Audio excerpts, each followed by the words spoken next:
Bismillahirrahmanirrahim. Assalamualaikum warahmatullahi wabarakatuh.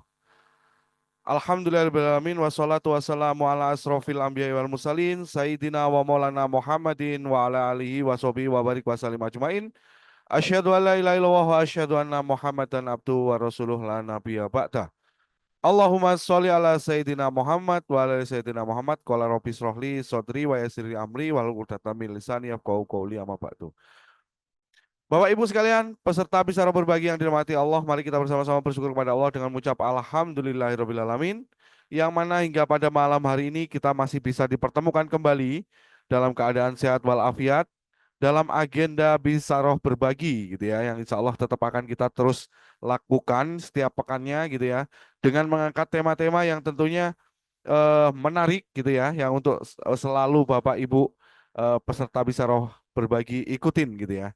Dan tak lupa mari kita bersama-sama bersolawat kepada Nabi Muhammad dengan mengucap Allahumma sholli ala Sayyidina Muhammad wa ala ali Sayyidina Muhammad. Karena berkat beliau lah hari ini kita bisa merasakan nikmat iman Islam.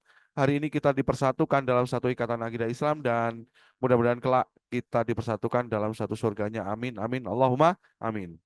Baik, Bapak Ibu sekalian, sebelum kita mulai agenda kita malam hari ini beberapa ini ada peserta-peserta baru gitu ya. Kita sapa-sapa dulu ini ya. Ini ada teman saya Pak Juli nih, Pak Juli dari Nganjuk. Pak Juli, bagaimana kabar Pak Juli? Assalamualaikum Pak Juli. Pak Juli, monitor Pak Juli. Wah, ini atau ini beliaunya lagi di luar nih kayaknya. Atau yang lainnya ini Pak Said ini dari mana Pak Said? Pak Muhammad Said bisa di open mic atau ini open mic-nya nggak bisa diberikan ini gak Mas Mas Ali? Gimana Pak? Wah, bisa ya harusnya ya. Oke lah, mungkin lagi Pak Juli mungkin lagi di belakang dengan Pak Said ini. Ya, Pak Erwin tadi sempat buka kamera ini. Pak Erwin dari mana Pak Erwin? Kalau boleh tahu atau yang lainnya boleh chat ya. Dari mana asalnya gitu ya. Seperti Pak Juli ini ngasih nama. Pak Erwin, Assalamualaikum Pak Erwin. Waalaikumsalam Tat. Dari Lampung Sehat Pak Tat, salam Erwin. kenal Tat. Alhamdulillah sehat. Dari Lampung, Lampung. Lampung, Masya Allah, luar biasa. Ini plat BK ini ya. BE, BE.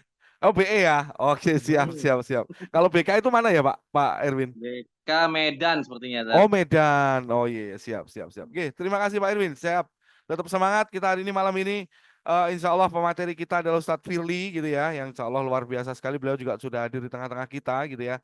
Dan Alhamdulillah sebelumnya 2 pekan yang lalu saya juga sudah memberikan 2 materi yang berbeda gitu ya untuk agenda Bicara berbagi terkaitan dengan properti gitu ya, dan spesifiknya adalah dengan properti syariah.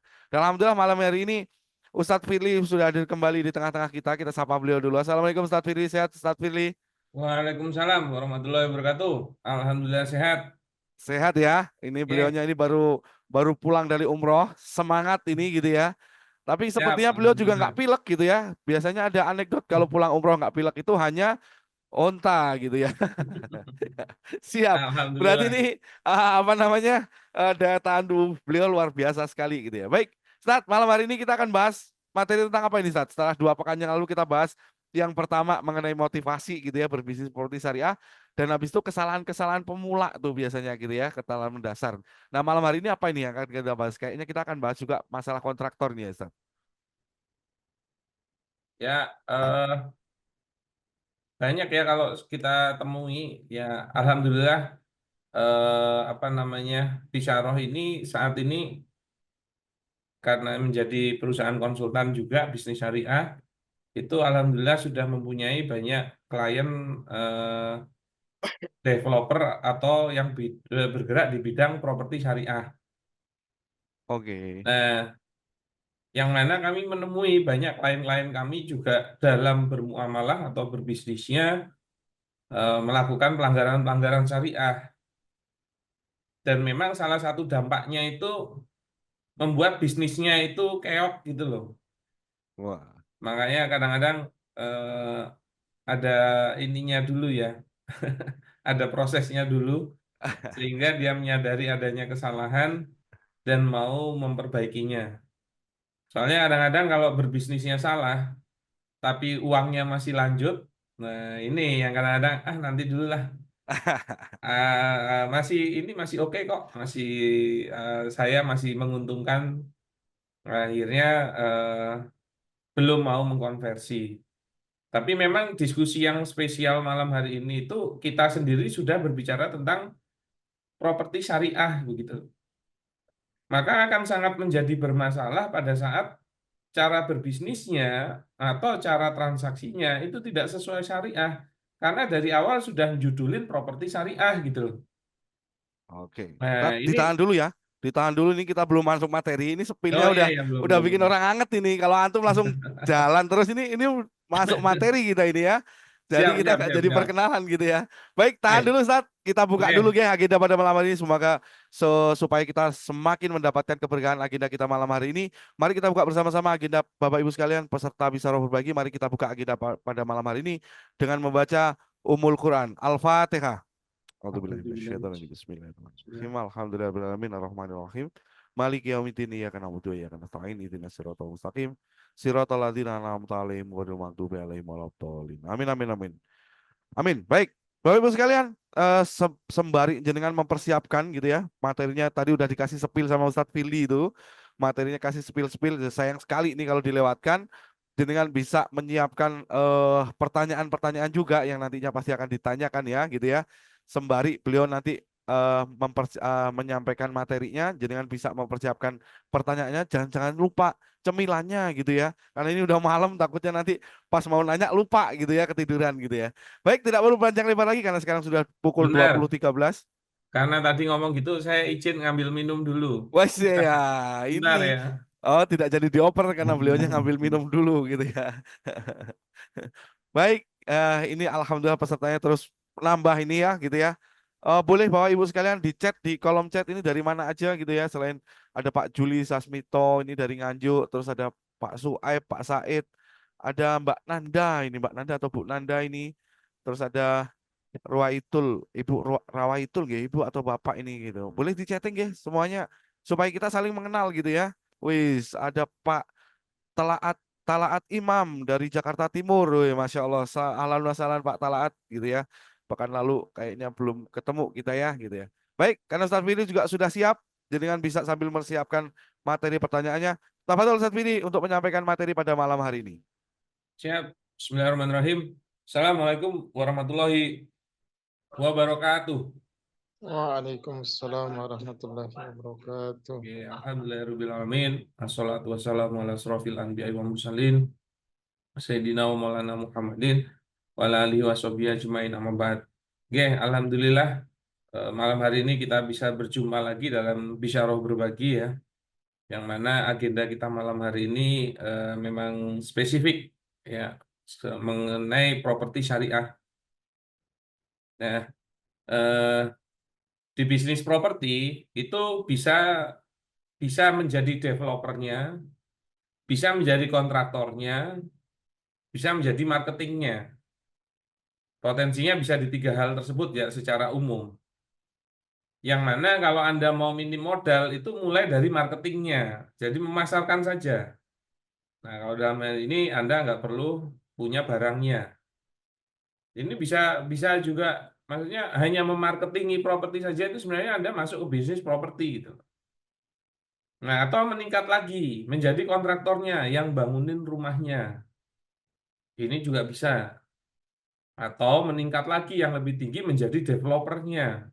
Karena kalau jadi developer, dia bisa menjadi pihak yang mengembangkan tanahnya untuk menjadi perumahan, berarti bisa jadi dia juga menjadi kontraktornya, dan bisa jadi memang dia sendiri yang menjualkannya. Maka kalau developer itu sudah lebih kompleks lagi. Nah, saran kami kalau mau masuk ke dunia bisnis properti syariah, itu memang dimulai dari yang lebih ringan dulu, marketingin dulu. Kalau pinter jualan rumah, nah naik, nanti ikut bangunin rumah. Nanti naik baru menjadi developer.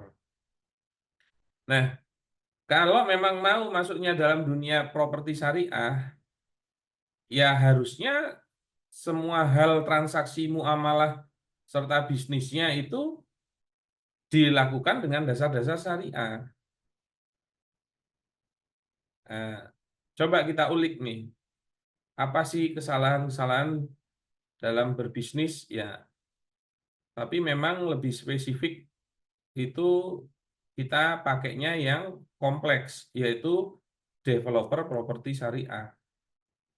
Nah, sebenarnya perkara turunannya kegiatannya akan nyangkut mengenai kontraktornya, tentang marketingnya. Nah, buat spill-spill ya, kesalahan dalam bisnis developer properti syariah itu kira-kira apa saja? Sebenarnya kesalahan-kesalahan ini bisa dilakukan secara umum di bisnis apapun. Makanya kalau Anda mau ngecek bisnis Anda sudah sesuai syariah atau tidak, Anda bisa cek dalam poin-poin ini. Nah, apa saja poinnya? Pertama, kesalahan dalam permodalan. Jadi bisnis itu selalu butuh modal karena menjadi bagian dari input yaitu faktor-faktor produksi dalam rangkaian praktek bisnis. Jadi memang berbisnis itu memang butuh modal gitu. Nah, apalagi bisnisnya properti. Ini nggak main-main karena properti itu bisnis yang membutuhkan support modal yang memadai, yang besar. Banyak gitu loh permasalahan yang terjadi kalau Anda bisnis properti ternyata developernya nggak punya duit. Mau menjual properti kepada orang yang mana kebanyakan orang itu ternyata juga tidak mampu membeli cash. Pasti kredit gitu loh. Bahkan kalau untuk barang yang mahal kreditnya panjang. Berarti sebenarnya dia juga orang yang tidak mempunyai dana yang memadai untuk membeli rumah gitu loh. Jadi developer yang nggak punya duit ketemu dengan pembeli yang nggak punya duit. Ini nih susah kalau mau bertransaksi gitu loh. Karena tidak akan menyelesaikan kebutuhan kedua belah pihak. Makanya menjadi tidak ideal kalau Anda masuk dalam bisnis developer properti syariah kok nggak punya modal. Dan modal itu yang ideal memang yang memadai. Oh, untuk proyek A kita hitung butuhnya 1M. Ya harusnya Anda adakan dulu bagaimana bisa mendapatkan modal 1M baru akuisisi dan jalankan. Bukan main nekat nanti nunggu pembayaran pembelian gitu loh. Belum tentu. Dunia properti itu pasti memperjualbelikan objek yang harganya ratusan juta, bahkan sampai miliaran. Nah, itulah kenapa butuh modal. Nah, modalnya harus jelas ini. Dari apa? Dari pinjamankah? Atau dari sirkahkah? Investasi. Tapi biasanya karena modal di dalam properti syariah itu gede, itu nggak ideal nyarinya lewat pinjaman. Apalagi di masa-masa seperti sekarang ini, apabila ketemunya adalah lembaga keuangan konvensional, itu pasti pinjamannya ada ribanya. Maka itu bukan opsi. Nah, kalau bukan ketemu lembaga keuangan, terus ketemunya ke person, kok minjemnya gede? Dan ingat ya, kalau minjem nggak boleh ada tambahannya, karena jadi riba ya. Ulu kordin jaro manfaatan bahwa riba. Setiap kord yang mendapatkan tambahan manfaat, maka dia riba. Maka tidak ideal memang mengadakan permodalan dari sisi kord gitu loh. Kalau memang ada yang mau ngutangi Anda dengan nilai gede ya alhamdulillah. Tapi sangat jarang orang mau minjemin nilainya gede kok nggak ada pengembalian kompensasi. Gitu loh. Nah, masalahnya kalau minjemin terus ada kompensasi jatuhnya riba. Makanya idealnya masuk ke dalam investasi atau sirkah. Tapi kalau jadinya sirkah, uang yang masuk itu modal, bukan pinjaman. Nah, kalau dia modal, maka dia masuk dalam kepemilikan bisnis. Kalau ada untung, memang bisa dapat bagi hasil. Tapi ingat, kalau rugi juga tergerus. Nah, ini kalau dapat pemodal yang nggak paham syariah itu begitu. Bagian untung, dia minta bagian. Bagian rugi, dia nggak mau terdampak. Nah, termasuk kalau yang saya soroti dalam properti syariah menjadi developer itu kan berarti butuh tanah gitu loh. Tanah ini atau lahan ini yang nilainya yang cukup besar. Nah, salah satu opsinya tanah ini masuknya jadi modal, bukan dibeli gitu loh. Karena mungkin tidak cukup dana untuk membeli. Dan juga tidak dalam rangka membeli dengan tempo. Karena juga belum tentu ideal. Gitu loh. Nah, berarti kalau tanahnya masuk menjadi modal di dalam investasi atau sirkah, itu harus dinilai berapa nilainya. Tapi banyak juga yang sudah melakukan itu, cuman dia ya kalau ada kafling yang terjual minta pengembalian modal, ini trouble juga. Makanya kalau nggak paham ilmu sirkah itu suka ngawur gitu loh, termasuk pengelolaan keuangan ataupun apa namanya ya dalam pengelolaan keuangannya salah menempatkan posisi dan bisa jadi membuat batil atau batal sirkahnya. Nah, itu dampaknya panjang. Makanya perlu dihitung dengan matang modal itu dan didapatkan dengan cara yang benar. Nah, ini sudah banyak ini yang masalah kayak gini nih. Ada yang beli, ya misalnya tanah 1 M, cuma di DP 10 juta. Waduh. Dan nanti di kafe-kafe nunggu pembayaran dari pembeli untuk bisa mengangsur itu. Ya sebenarnya cara itu sih mungkin saja bisa gitu loh. Tapi kalau nggak disiplin keuangan, meleto itu. Dan yang banyak saya lihat pebisnis developer properti itu kan memang apa ya eksklusif ya, jadi bisnis tingkat tinggi gitu loh. Nah kebanyakan itu udah kepingin bergaya gitu loh developernya. Belum waktunya profit tapi uang cash flow dipakai buat bela-beli ini untuk konsumtivitas. Dan saya banyak menemui, nggak cuma di properti ya, banyak pebisnis itu, dia itu udah kepingin merasakan kekayaan di depan, walaupun dia itu memaksakan padahal belum bisnisnya itu belum profit gitu loh. Maka untuk konsumtivitasnya yang dia pakai adalah uang cash flow. Nah ini malah banyak yang sering terjadi itu kalau bisnis sendirian, karena nggak ada yang ngawasi. Nah akhirnya waktunya kewajiban-kewajiban dia ke pihak lain, uangnya nggak ada. Nah kalau di bisnis properti, wes bayar itu pembelinya, jebret-jebret, rumahnya nggak jadi-jadi. Yang dikhawatirkan malah developernya ngilang. Judulin bisnisnya properti syariah. Akhirnya apa? Ya orang cuma ngomong kan, apa lagi syariah, syariah, syariah, zong juga.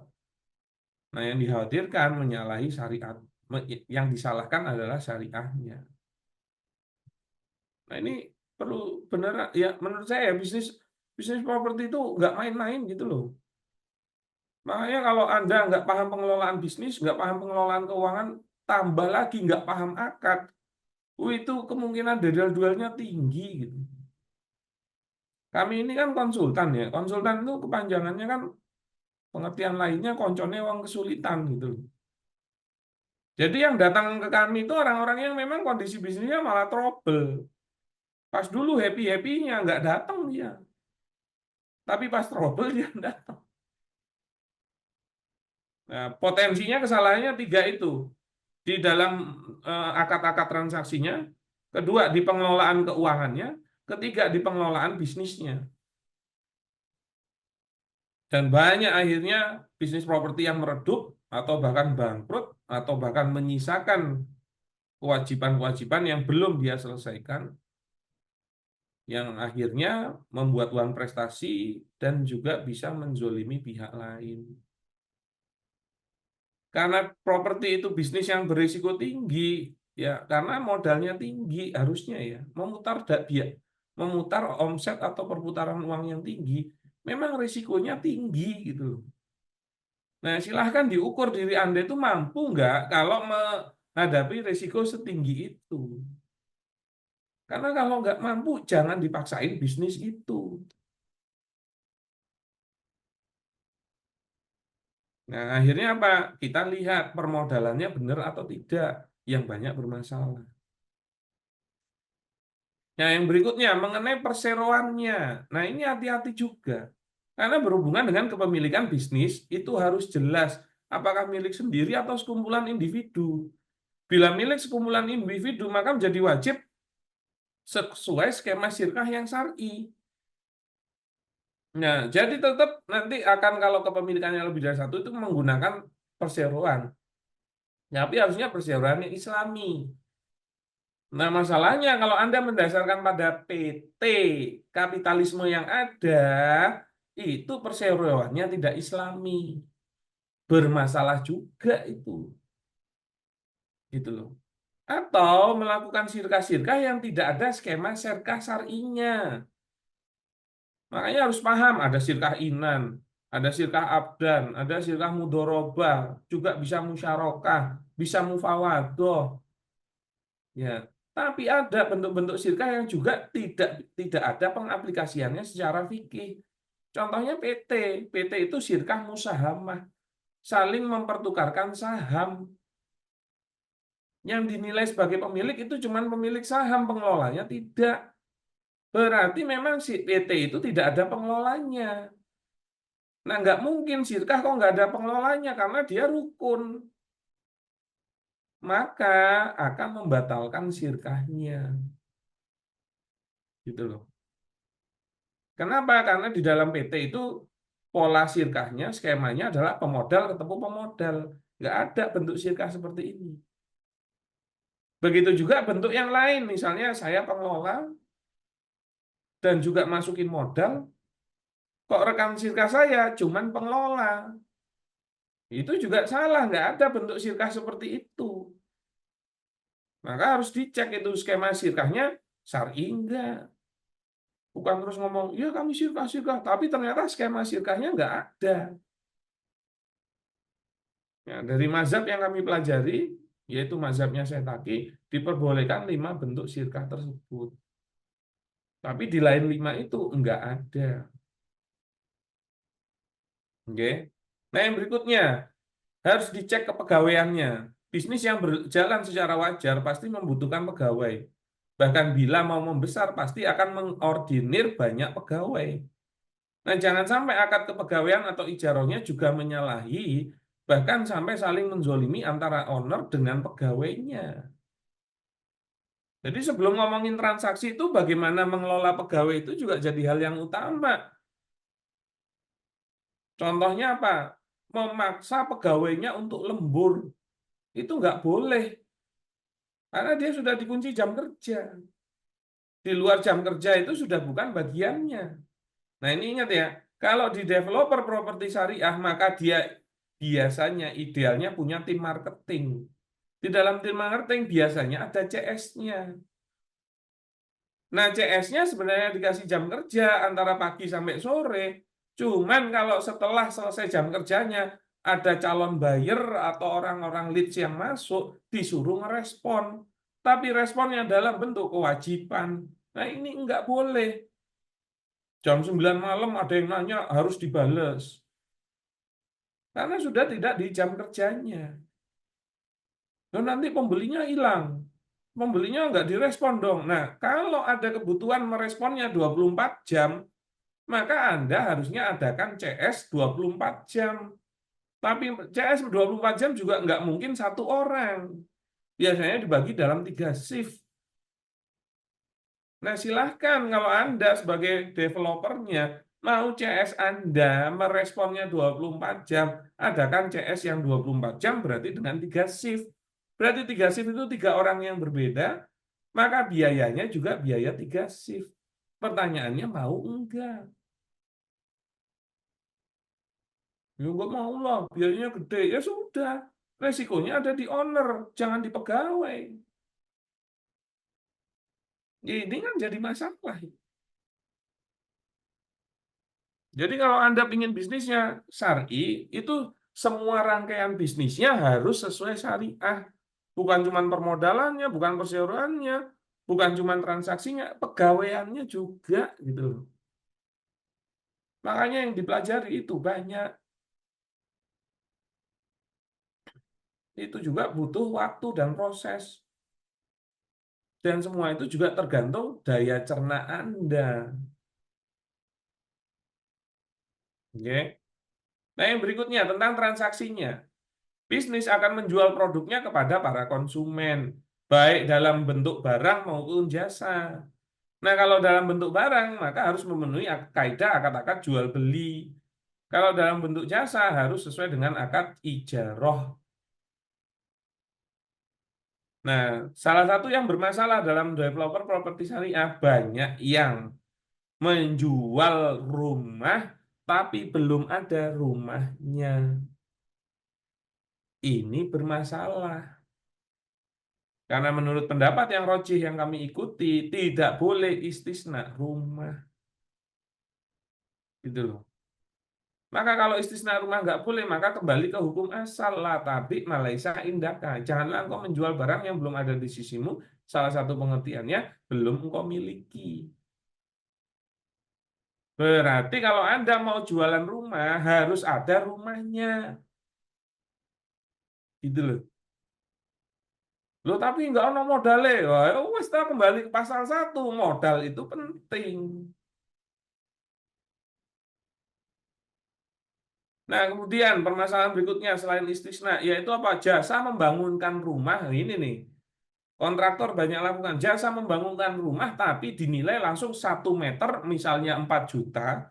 Padahal itu menggabungkan antara akad ijarah dengan jual beli bahan baku.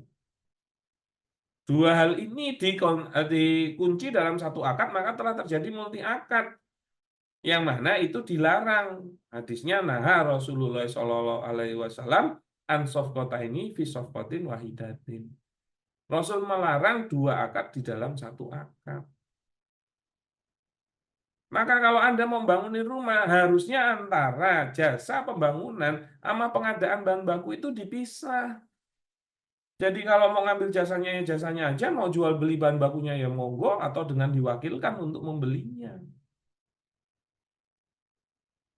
Gitu loh. Nah ini transaksinya bermasalah. Gimana? Di setiap item itu berpotensi bermasalah. Nah, yang berikutnya tentang kerjasamanya. Untuk memasarkan atau memperluas pasar bisnis dalam menjual produk, maka diperlukan kerjasama pemasaran. Bisa dengan sistem pemasaran marketing, dengan melakukan akad samsaroh kah, sayembara kah, atau perwakilan, distributor, agen, dan lain-lain. Nah, biasanya pakai marketing freelance atau agensi. Ini harus dilihat akadnya.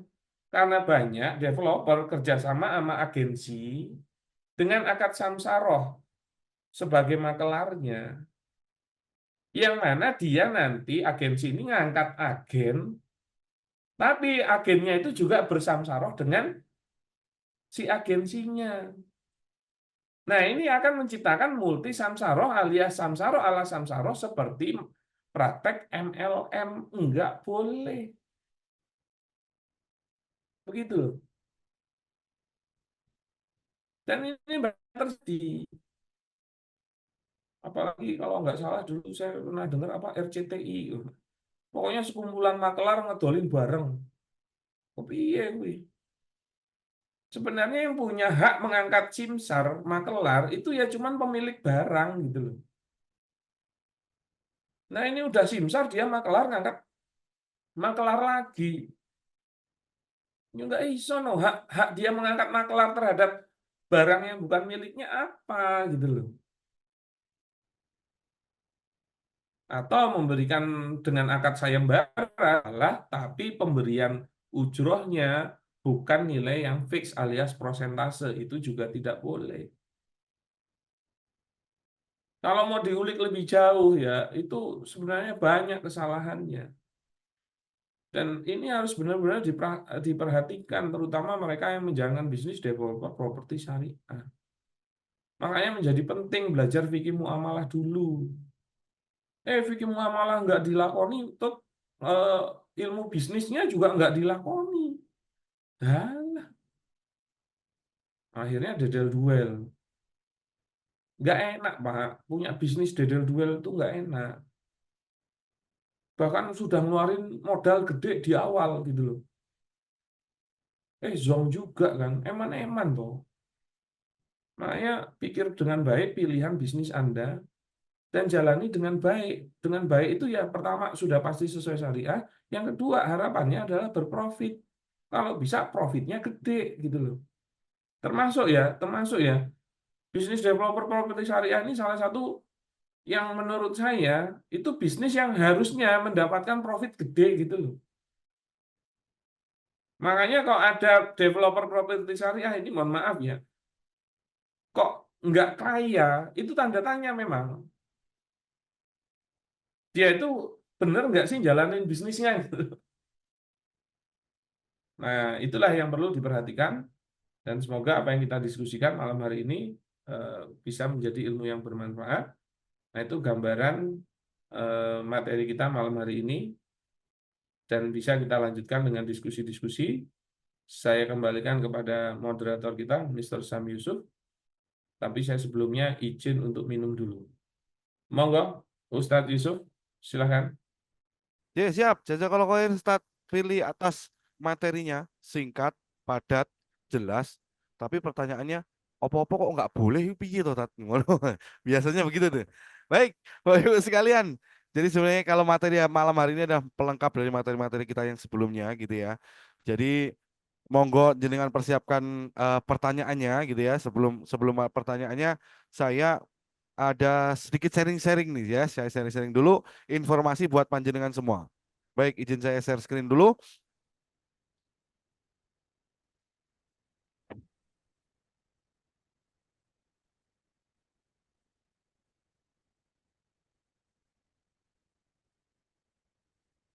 Sudah masuk ya share screen saya. Baik, Bapak Ibu sekalian yang dirahmati Allah. Jadi terkait dengan apa yang dibahas Ustadz Firly tadi itu, bahwasanya kami nanti di Bisaroh ID Jawa Timur akan mengadakan namanya workshop properti syariah di tanggal 19 dan 20 November di Malang. 2 pekan lagi ya Bapak Ibu sekalian. Jadi di dalam workshop properti syariah ini kita akan mengajarkan panjenengan-panjenengan semua berkaitan dengan akad-akad yang ada di properti syariah, termasuk dengan bagaimana implementasinya nanti di bisnis panjenengan. Sehingga ilmu jenengan terkait dengan akad-akad ini akan diberikan contoh-contohnya dan termasuk juga kuncian-kunciannya terhadap akad-akadnya. Sehingga penerapan akad-akadnya juga tidak miss gitu ya. Baik, dalam permasalahan utama yang kita hadapin, jadi seperti yang tadi dijelaskan Ustadz Fili bahwa ketika panjenengan semua menerapkan akad yang tidak pas atau keliru dalam akad bisnis properti syariah jenengan, maka akan berdampak kepada ketidaksahan, ketidakabsahan dari apa? Dari bisnis yang jenengan jalankan gitu ya. Sehingga berpotensi untuk bermasalah, selain bermasalah secara finansial, bahkan kemungkinan besar juga ada pelanggaran terhadap syariatnya gitu ya. Makanya di WPS ini jangan semua akan diajarkan bagaimana akad-akad dalam bisnis properti syariah termasuk juga implementasinya gitu ya, bukan hanya jenengan diajarkan hanya dengan teori-teori saja. Baik, kenapa jenengan harus ikut agenda ini gitu ya? Karena kenapa? Pertama, jenengan agar bisa memahami fikih muamalah akad sesuai dengan syariah sehingga hasilnya halal dan berkah. Jadi bukan hanya jenengan tahu teorinya saja, tapi jenengan juga harus dikunci juga dengan bagaimana itu definisi dan rukun akadnya yang tepat sehingga implementasi jenengan terhadap bisnis jenengan itu tepat dengan akadnya, tidak asal menerapkan seolah-olah oke ini sudah sesuai syariah, saya sudah bersirkah misalkan, tapi ternyata tidak dikunci itu rukun dan syaratnya seperti apa. Nah, itu bisa juga berpotensi bermasalah. Itu yang pertama. Yang kedua, agar memahami hak dan kewajiban dalam bertransaksi supaya tidak saling menjalimi. Nah, tadi contohnya, misalnya jenengan jual beli dengan customer, ternyata masih pakai akad istisna. Apakah diperkenankan akad istisna itu? Nah, kita akan bahas tuh di dalam WPS nanti. Terus yang ketiga, WPS juga menggunakan metode pembelajaran yang bersilabus. Artinya apa? Metode pembelajaran kita ini berurutan dan sudah dipraktikkan gitu ya. Kenapa? Di klien-klien kami sudah dipraktikkan ini, termasuk perbaikan-perbaikan akad mereka. Seperti tadi juga sudah sampaikan dengan Ustadz Firly. Terus yang keempat, jenengan juga akan membuka link atau jalur bisnis terhadap properti syariah. Karena yang hadir nanti juga sesama penggerak properti syariah juga, jenengan semua juga bisa saling belajar tuh satu sama lain. Bahkan tidak menutup kemungkinan jenengan juga berpeluang untuk saling bersinergi. Tapi yang pasti bersinerginya juga harus sesuai dengan kaidah-kaidah syariat gitu ya. Terus yang kelima, investasi ilmu dalam investasi ilmu dalam dunia properti syariah. Jadi jenengan berinvestasi ilmu supaya apa? Tadi bisnis jenengan juga dipastikan aman gitu ya. Oke, apa saja sih materinya dalam workshop ini? Yang pertama, jenengan akan diajarkan kenapa bisnis properti harus sesuai syariah. Ini yang pertama nih. Terus yang kedua, jenengan akan diajarkan akad-akad kerjasama atau sirkah. Tadi sudah di-spill oleh Ustadz Firly tentang sirkah pembukaan proyek, properti atau solusi pengadaan rumah ready stock. Nah, biasanya ini kendala utamanya nih, developer properti syariah, rumahnya indahnya agak lama nih. Nah, ini ada nih solusinya gitu ya. Terus yang ketiga, jenengan juga akan diajarkan akad-akad jual beli atau albai. Pertama, akad jual beli kafling seperti apa bentuknya. Terus solusi larangan jual beli istisna tadi kan Ustadz Firly sudah jelaskan akad istisna tidak bisa digunakan dalam akad jual beli properti syariah. Terus yang ketiga jual beli rumah di stok dan keempat jual beli pengadaan material. Ini juga jenengan juga akan dispilkan. Jadi kalau jenengan sekarang berbisnis di dalam sebagai supplier material bahan properti gitu ya atau toko bangunan bisa nih akad-akadnya seperti apa gitu. Terus yang keempat akad jasa kontraktor atau ijarohnya. Pertama jasa pembangunan rumah, yang kedua wakalah bil ujroh pengadaan material. Jadi oh ini gimana nih kalau saya jadi kontraktor. Nah, ini ada nih, akadnya ada di sini. Terus yang kelima, tadi kalau misalkan ini akad marketing tadi mengenai akad makelar, samsaro atau jualah gitu ya. Jadi jenengan tadi sudah dikasih spill juga Ustadz Firly itu. Bisa nggak tuh marketingnya dengan marketing berjenjang atau seperti apa? Atau akadnya jualah seperti apa? Nah, itu nanti kita akan ajarkan detail di workshop properti syariah tanggal 19-20 November di Malang. Oke, terus biasanya pertanyaan berikutnya nih, Sam Yusuf, ini kalau ikut ini berapa investasinya? Baik, nih nilai investasinya. Biasanya kalau pengusaha langsung ini nih, spillnya langsung ke sini ini.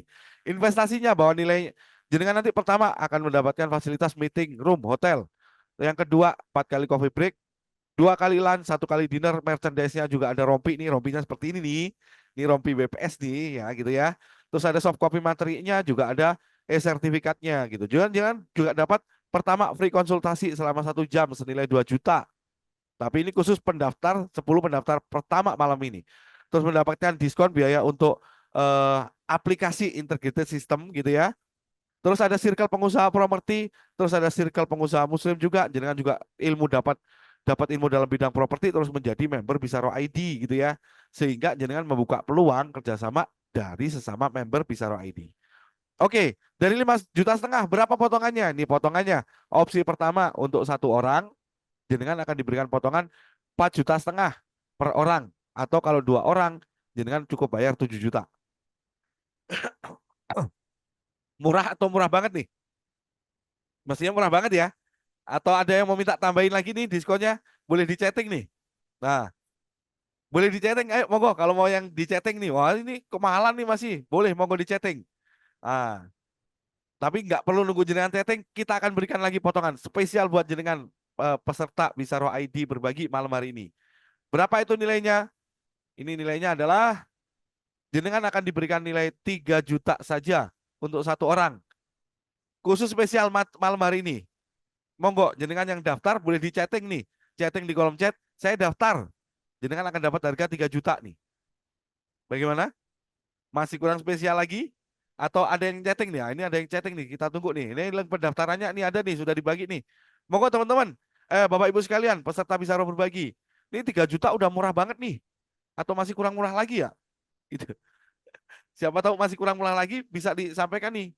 Gitu ya. Monggo di chat dulu deh. Boleh gimana nih? 3 juta ada yang mau daftar nggak ini? Atau masih nunggu dapat diskon tambahan nih? Ya udah deh, sebelum jenengan pertanyaan lagi nanti kita berikan aja deh langsung. Untuk malam hari ini jenengan nggak harus bayar 3 juta. Tapi khusus jenengan yang chatting malam hari ini di kolom chatting, jenengan akan diberikan harga khusus senilai 2,5 juta saja. Dari harga 5,5 juta, jenengan dipotong 3 juta tuh. Di harga 2,5 juta saja. Murah banget tuh. Jenengan mungkin bisa tuh, artinya informasi untuk di workshop yang sama di luaran sana harganya berapa itu. Udah tahu tuh pasti. Maka cepat-cepat chat malam hari ini sebelum kita tutup nanti agenda pada malam hari ini. Jenengan chat untuk mendapatkan harga spesial yaitu 2,5 juta saja per orang. Jenengan dapat fasilitas apa? Juga include penginapan nih. Nah, jenengan dapat include penginapan di Malang selama 1 hari tanggal 19 dan 20 itu. Jenengan akan include penginapan nih harga 2,5 juta. Pastinya murah banget ya, gitu ya. Baik. Sebelum itu nanti sambil jenengan nunggu chatting gitu ya di kolom chat, boleh di chat pertanyaannya atau raise hand. Jadi nanti selama acara ini berlangsung, jenengan tetap memiliki hak untuk mendapatkan harga spesial yaitu 2,5 juta yang chatting pada kolom chat malam hari ini sampai dengan agenda ini berakhir. Gitu, oke? Monggo Ustaz Firly. Monggo Bapak Ibu sekalian kalau ada pertanyaan boleh di raise hand. Siap. Ada Kita pertanyaan nih di masuk kolom ke chat tanya nih. jawab. Ini ada Ibu Beliana ini. Ustadz di Lumajang atau di Jember sudah ada yang real project-nya nggak, Tats? Nah, gitu. Atau Ustadz di Lumajang atau Jember udah ada yang real project belum? Ya kalau klien kami saat ini belum punya proyek di Lumajang atau Jember. Ya, tapi kalau saya lihat pergerakan sebagai pebisnis developer properti syariah sudah cukup banyak.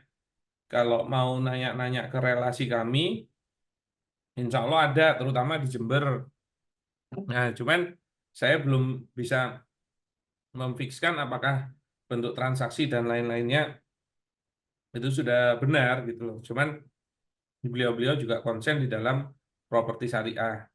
Nah, kalau mau tanya-tanya lebih jauh, nanti bisa kontak-kontak lebih jauh. Kami bisa memberikan eh, kontak-kontak relasi. Cuman kembali lagi, kalau belum ada konsultasi ke kami belum bisa memastikan. Nah, kalau memang mau nanya-nanya kepada mereka yang menjadi pelakunya, silakan nanya-tanya dulu. Nah, tapi idealnya Anda sendiri sudah paham ilmunya, agar pada saat ditawarkan sebuah produk properti syariah, Anda pun tahu ini, oh ini syar'i, ini enggak. Jadi ingat ya, akad yang syar'i itu bukan hanya sekedar akad yang dijudulin pakai nama Arab. Bukan begitu. Tapi bagaimana implementasi akadnya? Ya, saya kasih contoh yang mudah aja, tabungan wadiah di bank syariah. Wadiah itu kan sebenarnya titipan. Nah, titipan itu ada kaidahnya. Pertama, kalau titipan ya, barang yang dititipkan sama barang yang diambil harus barang yang sama. Itu kaidahnya, satu. Kedua, barang yang dititipkan hukum asalnya nggak boleh dipakai. Dua. Nah, pertanyaannya kalau tabungan wadiah di bank syariah, kalau kita masukin uang yang dengan dasar titipan, harusnya besok pas kita ambil, harusnya uang yang sama nggak? Enggak. Itu uang yang beda bisa Anda cek dengan nomor serinya. Maka nggak masuk ke kaidah wadiah. Termasuk harusnya uang yang kita titipkan hukum asalnya nggak boleh dipakai. Padahal itulah tujuannya bank. Memasukkan dana umat atau rakyat untuk diputar lagi oleh banknya. Maka nggak masuk itu tabungan wadiah itu dengan kaidah wadiah yang syar'i. Berarti sebenarnya salah terminologi. Walaupun dia menjudulkannya tabungan wadiah, hakikatnya itu tetap core. Gitu loh. Jadi tetap core itu tabungan wadiah itu pinjaman alias kita ngutangin bank. Hukum asalnya boleh. Nih, ingat ya, hukum asalnya boleh, tapi tidak boleh ada tambahan manfaat. Nah, jadi kalau Anda ngambil tabungan wadiah itu yang non bonus. Jangan tabungan yang wadiah dengan bonus, karena kalau ada bonusnya jatuhnya juga riba. Nah, kalau ngambilnya tabungan wadiah non bonus masih boleh. Nah, berarti sebenarnya jangan terpaku pada judulnya. Oh, tabungan wadiah berarti titipannya ya sudah. Padahal hakikatnya kort lah, kok malah dapat bonus, tambahan manfaat dan lain-lain. Bahkan ya, biasanya saya menganalogikan karena dia itu tabungan wadiah yang hakikatnya adalah kort, pas Anda nabung, kok ada permen di situ, jangan dimakan itu permen riba. Dan semua hadiah yang didapatkan dari bank syariah itu, walaupun ada tabungannya wadiah, itu riba. Karena hakikatnya qard. Padahal kalau hanya wadiah, benar-benar wadiah, dikasih bonus itu nggak apa-apa. Kalau benar-benar wadiah. Cuman kok baik banget gitu loh. Ada pihak yang mau dititipi sebuah harta, bahkan hartanya banyak, yang berisiko untuk orang yang dititipi ya. Malah ngasih bonus, nggak masuk akal sebenarnya. Nah, pasti gara-gara uangnya bisa dipakai itu. Nah, disinilah pemahamannya harus tepat ya.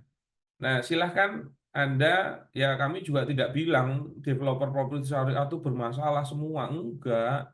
Ada yang amanah, ada yang baik, ada yang benar. Nah, tinggal Andanya sendiri harus paham karena setiap pelaku pebisnisnya itu punya kebijakan sendiri-sendiri.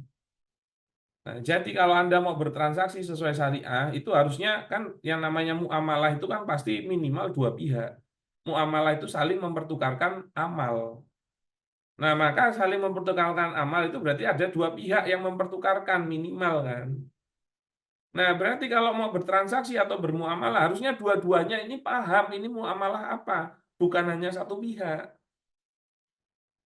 Oke lah, bisa jadi developernya sudah paham, tapi Anda sebagai buyer juga harus paham, bukan terus, oh iya ya, oh iya ya. Karena kalau ketemu sama developer yang angkatnya salah, Anda sendiri sudah paham. Begitu loh. Begitu Bu Beliana atau Pak Beliana, nah, nanti bisa tanya-tanya lebih lanjut ke lewat adminnya Bisyarah. Begitu, Baik, Tats YouTube. siap. Tadi itu ada permen riba itu merek baru ya, Tat ya?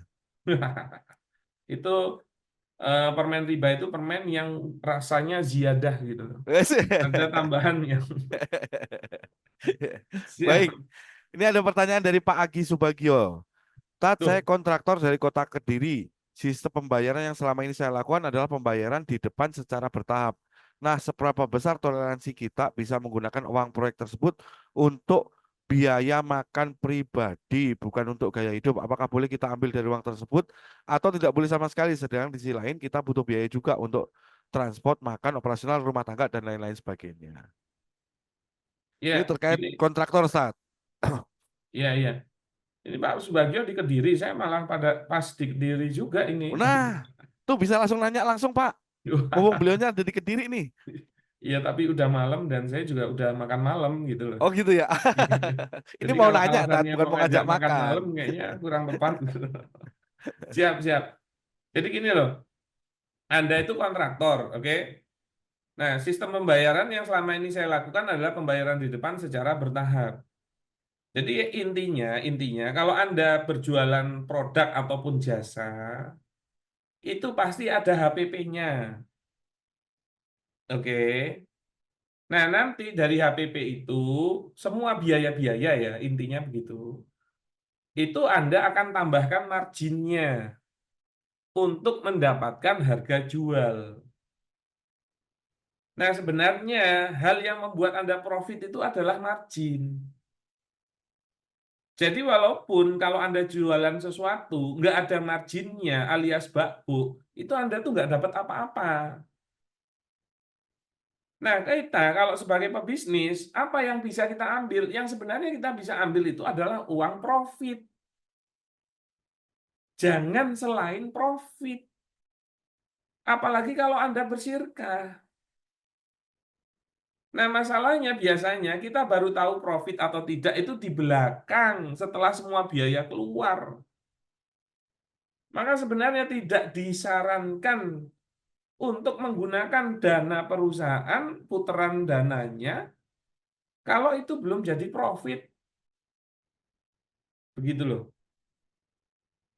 Nah, kebanyakan dari kita dengan apapun alasannya biasanya nggak mau disiplin. Masalahnya kalau uang di dalam dunia properti itu gede, tapi belum tentu uang profit. Padahal bisa jadi itu uang HPP, uang biaya, uang cash flow. Tapi akhirnya dipaksa dipakai. Akhirnya apa? Dedel duel, mangkrak di jalan. Begitu loh. Nah, intinya, bottom line-nya, uang mana yang bisa Anda pakai? Itu uang profit. Masalahnya tahu profit itu adalah di belakang. Nah, kalau memang udah mentok banget nih, misalnya kayak Pak Agi Subagio ya, ada kebutuhan dan lain-lain, udah mentok banget, ya masih boleh lah Anda mau pakai, tapi senilai potensi profitnya saja. Misalnya aja ya, HPP kita 500.000, kita jual 1 juta, maka margin kita 500.000. Nah, idealnya yang kita pakai ya yang 500.000 profit itu. Nah, kalau Anda bisa bersabar, ambilnya di belakang. Biar setelah semua perhitungan benar-benar HPP-nya hanya 500.000, karena biasanya suka ada biaya dadaan juga. Nah, kalau memang sudah mentok, keperluannya ada di depan, sebenarnya masih bisa, tapi jangan lebih dari 500.000 si profit itu. Tapi juga kalau bisa jangan dihabisin 500 itu langsung. Seperkan ya 300 saja. Yang 200-nya itu untuk cadangan apabila ada tambahan biaya dadaan. Nah, yang banyak dedel duel itu adalah potensi profitnya hanya di 500, dia makainya 600. 600 yang ngambilnya di depan. Ya wes, DP cuma 500, butuhnya 600, dipakai juga itu 500, nggak karena butuhnya di depan, terus pas bagian harus berbiaya, entah Anda harus beli bahan baku, entah harus Anda membayar tukang dan lain-lain, uangnya nggak ada, akhirnya mangkrak, nggak bisa jualan, nggak bisa menyelesaikan kewajiban. Akhirnya itu one prestasi namanya. Ya nggak kayak gitu konsepnya bisnis syariah itu. Maka sebenarnya idealnya Anda itu ya sebagai pebisnis tidak ideal memberikan beban diri Anda pribadi kepada bisnis Anda. Yang dikhawatirkan bebannya itu melebihi kemampuan yang bisa ditopang oleh bisnis itu, gitu loh. Dan mengiranya bisnis Anda itu nggak bagus karena nggak bisa menopang semua kebutuhan Anda. Padahal bisa jadi bisnisnya profit hanya karena kebutuhan Anda yang melebihi profitnya bisnis Anda. Nah, pertanyaannya, kenapa kebutuhan Anda kok melebihi potensi profit bisnis Anda? Biasanya ada masalah dulu-dulu yang ke bawah itu. Masih punya utang dan lain-lain. Nah, yang jadi pertanyaan, kenapa kok Anda punya beban segede itu gitu loh? Pasti ada kesalahan dalam pengelolaan bisnis Anda yang lalu-lalu. Entah itu one prestasi, entah itu force major, entah itu memang Anda, mohon maaf ya, belum paham ilmunya. Nah, akhirnya menggulung itu permasalahan. Nah, idealnya hentikan permasalahan itu, lepaskan dari bisnis Anda. Kalau bisnis satu itu tidak cukup menopang, buatlah bisnis berikutnya atau digedein bisnisnya. Tapi ingat, yang Anda ambil hanya di profit. Jangan maksa di cash flow. Dan itu yang banyak ditemui oleh kami sebagai konsultan, permasalahan para pebisnis yang keburu-buru pingin gaya gitu loh. Nah, oke lah kalau tidak untuk kebutuhan gaya hidup ya, tapi ya jangan keluar dari nilai profit itu. Begitu Pak Agi Subagio. Mohon maaf ya kalau kurang berkenan dengan penyampaian saya. Oke, baik. Gitu Pak Agi, nggih. Tapi idealnya gimana sih Tat jadi kontraktor Tat? Ini kan kalau biasanya kontraktor itu kan kalau jadi kontraktor kan biasanya all in tuh Tat, material sama jasa jadiin satu tuh. Nah, idealnya gimana nih supaya tadi Pak Agi itu sebenarnya terkadang kalau itu dijadikan satu tuh memisahkan mana yang uang untuk belanja material, apalagi yang beliau lakukan adalah pakai istilahnya tadi ya sistem pembayarannya dilakukan secara bertahap gitu ya. Ini biasanya kalau yang punya proyek itu saya kan pernah nih jadi kontraktor nih gitu. Jadi akhirnya begitu di sharing itu ini kita ngerjain 30 baru dibayar 25. Nah, akhirnya itu kejar-kejaran tuh antara kebutuhan sama belanja tuh. Nah, itu pripun Stat? Idealnya bagaimana sih? Apakah itu jadikan satu material dan jasa atau sebenarnya kalau semuanya jadi jasa bisa nggak sih kita ngambil dari jasa yang memang hanya jasanya aja nih gitu supaya apa lebih aman lagi buat kontraktornya. Nah, itu pripun Stat? Ya, jadi sebenarnya kalau Anda kontraktor, ya pertanyaannya diskusinya tadi bagus. Kalau Anda kontraktor, sebenarnya Anda adalah pihak yang memberikan jasa. Oke. Jadi kalau ada orang punya tanah, minta dibangunin rumah, itu seharusnya ya minta dibangunin rumah ke kontraktor, maka seharusnya kontraktor itu hanya memberikan jasanya saja. Yang mana seharusnya bahan bakunya itu milik pemilik tanah, bukan bahan bakunya milik kontraktornya. Itu salah. Karena kalau Anda sebagai kontraktor kok membangun dengan bahan baku dari kontraktor, itu hakikatnya rumah yang dibangun itu sebelum diserah terimakan, itu rumah miliknya kontraktor, tapi berdiri di tanahnya orang. Nah, ini bermasalah ini.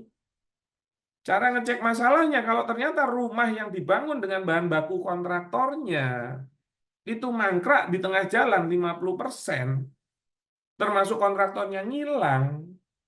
Pertanyaannya rumah yang mangkrak itu miliknya si kontraktor apa miliknya pemilik tanah? Itu miliknya pemilik tanah. Masalahnya pemilik tanahnya mau nerima enggak? Kalau enggak harusnya dibawa pergi itu.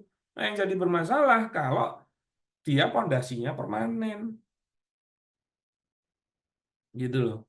Nah, maka hal itu tidak akan bermasalah kalau kontraktor membangunkan rumahnya si pemilik tanah, tapi bahan bakunya miliknya pemilik tanah. Gitu loh. Maka walaupun mangkrak itu tetap tetap rumah miliknya pemilik tanah. Tinggal ganti kontraktor. Nah, maka dari itu yang bisa kontraktor berikan adalah jasa kontraktornya tanpa berdiskusi tentang bahan bakunya.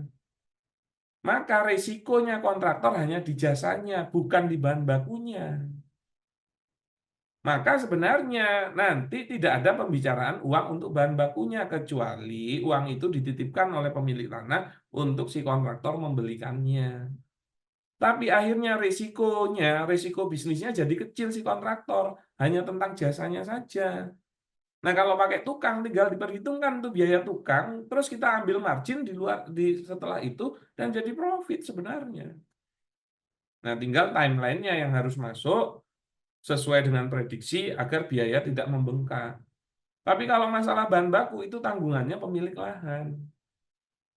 Nah, memang agak susah jelasinnya kalau tidak dengan dasar teori dan tidak dengan orek-orekan. Nah, silakan kalau memang Anda serius, Anda bisa belajar datangi majelisnya. Yang mana insya Allah bisa roh mengadakan WPS itu dan membahas tentang itu. Termasuk saya punya tabel untuk distribusi pembayarannya. Nah, Begitu ini Ustaz Yusuf. siap. Wah, ini sepil menarik nih Pak Agi. Jadi datang dikasih juga nih tabelnya gitu ya. Dan itu tabel yang sudah diterapkan di project tentunya Ustaz ya. Jadi jenengan bisa nih Pak Agi gitu ya. Transformasi nih. Ayo manfaatkan segera nih penawaran spesial malam hari ini. Chat aja di kolom chat tuh. Dapat harga spesial tuh WPS tuh. Wah, ini kasih harga spesial dari Ustaz Fili. Monggo Bapak Ibu sekalian. Kita masih punya waktu. Kalau ada yang mau tanya boleh chat atau raise hand nih. Atau nanya langsung nih. Misalkan mau nanya langsung boleh. Monggo silakan. Mumpung beliaunya lagi enak ditanya nih gitu. Ini ada Pak Juli dari Nganjuk nih, bisa nih deket nih Nganjuk ke Kediri nih kalau mau ketemu beliau nih. Nah itu, monggo Bapak Ibu sekalian, bisa kalau yang mau bertanya boleh raise hand atau bisa langsung ini di kolom chat boleh deh. Ini ada, oh ini ada juga nih, ada Mas Alfian juga nih, marketing ini, marketer juga nih, properti syariah nih. Monggo Bapak Ibu sekalian, silakan. Atau sudah jelas nih materi malam hari ini? Atau mau Ya, nanya? Takut nih. sepertinya sudah jelas-jelas membingungkan. Oh iya itu, makanya takut nih nanya nanti malah kekulik lagi nih bisnis saya gitu ya. Ya, anu aja, saya kasih spill-spill ya atau closing Siap. statement ya. Jadi, ayo kalau Anda serius untuk menjadi developer properti syariah, itu memang salah satu bisnis yang berpotensi memberikan keuntungan besar. Tapi ingat, keuntungan besar itu gara-gara resikonya besar. Dan Logisnya, sesuatu yang berisiko besar itu salah satunya dikarenakan modalnya besar atau mengelola nilai yang besar. Dan karena ini besar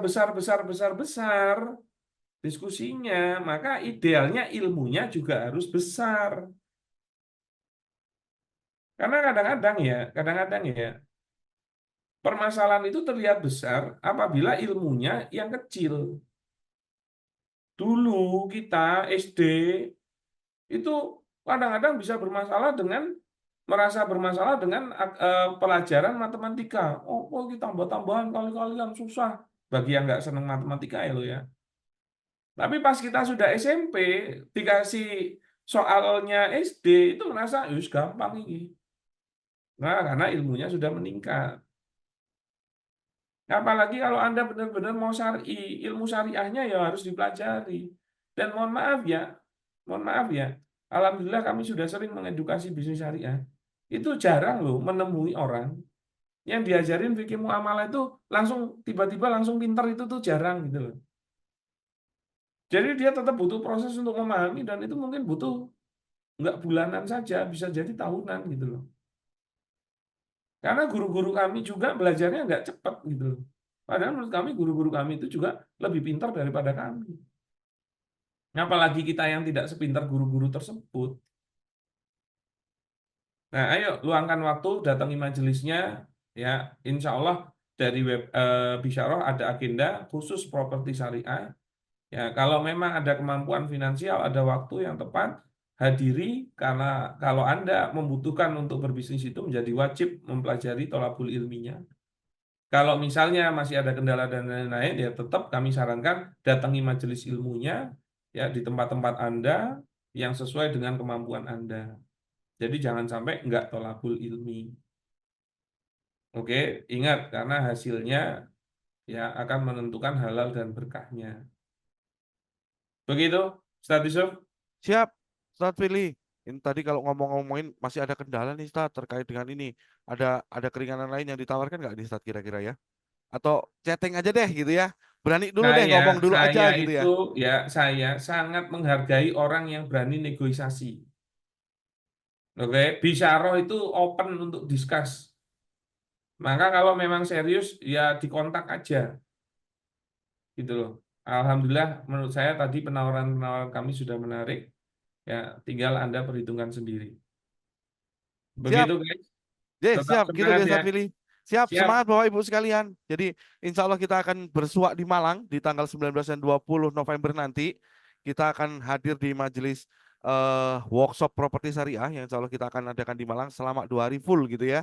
Di hari pertama kita akan belajar sampai malam, kurang lebih sampai jam 9 malam. Nanti spill-spillnya jenengan akan diberikan tadi yang sudah spill Ustaz Fili. Termasuk juga jenengan akan diberikan kopi akad-akadnya gitu ya. Termasuk penerapan akadnya nanti bagaimana jenengan juga akan diajarkan gitu ya. Dan juga termasuk jenengan yang sekarang hari ini sudah menjadi developer syariah yang akan menerapkan skema 3 akad tuh.